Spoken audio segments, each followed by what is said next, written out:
Hello, my name is Dr. Tilson. I truly believe that in a professional environment where professionals talk to each other, they should use their first name, and that's appropriate. So, if you're comfortable addressing me as Ellen, that's fine by me. However, if that makes you a bit uncomfortable, you're certainly welcome to address me as Dr. Tilson, Professor Tilson, or even Dr. Ellen if that's your cultural norm. Here is probably too much information about who I am, my qualifications, and my teaching philosophy. I have been a radiographer since the late 1960s. My primary role for the last 40 years has been as a professor of radiologic and imaging sciences, primarily teaching in applied physics areas such as digital imaging and radiobiology, computed tomography, and informatics. I also maintained a clinical practice 3 to 4 days a month until I was 65 years old, so I have extensive clinical experience in trauma radiography and, for the last 15 years of my clinical career, in trauma CT. Some people say that people who like trauma centers have a personality disorder. They might be right. But anyway, my undergraduate degree was in radiologic technology. I have a master's degree in allied health education and a doctoral degree that was about 1/3 computer science, 1/3 instructional design, and 1/3 cognitive science. My doctoral dissertation in the 1980s was on how computer screen design impacted medical information transfer to the user. Professionally, I've been a staff radiographer, a neurointerventional radiographer. I actually worked with the guys who invented brain angiography using catheters. I've been a CT technologist, a clinical coordinator, a program director, and the founding faculty member of a Department of Radiologic and Imaging Sciences, RIS, at a state university in Georgia. That department grew to include 5 accredited entry-level RIS programs and was the first online degree in the university in the 1990s, and one of the very first BSRT degrees in the country that was online. I also have been a dean of faculty for a major university where I supervised chairs who in turn supervised 1,200 faculty members. One of my major responsibilities at that university was to develop online tools to help faculty work better together across multiple campuses. In other words, online.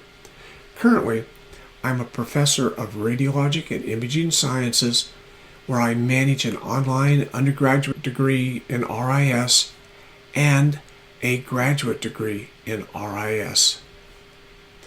Professionally, I've been very active over the years and have held positions in professional societies, including a charter member of the Association for the Development of Computer-Based Instructional Systems, charter member of the Georgia Educators Association of Radiologic and Medical Imaging, president, chair of the board, and fellow of the International Association of Educators in Radiologic and Imaging Sciences, AIRS, editor of the journal Radiologic Science and Education, and chair of 2 editorial review boards.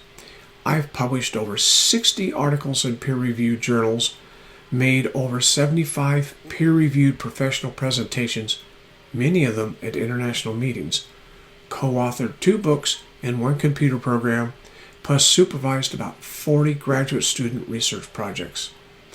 My research and publications are focused on radiation safety behavior, population impacts of CT radiation dose, factors impacting radiologic and imaging science education, effective teaching methods, and faculty development.